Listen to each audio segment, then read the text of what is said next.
So ito mga ka-rides, yung 2 bolt na yan dito sa kanyang swing arm. Ang tamang higpit natin dito ay 50 Newton meter. Okay? Ito, set natin. Tapat muna natin dito sa 42. Ayan. Nakatapat siya sa 42. Sana nakikita, tapos mag plus 8 tayo. Okay, punta tayo sa 8.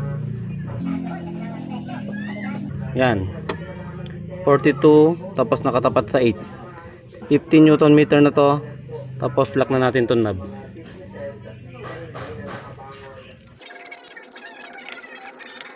Okay, tag 2 clicks tayo.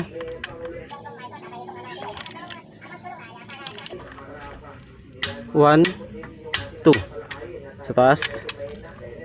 1, 2. Okay. So itong dalawa 50 Newton meter. Ride safe.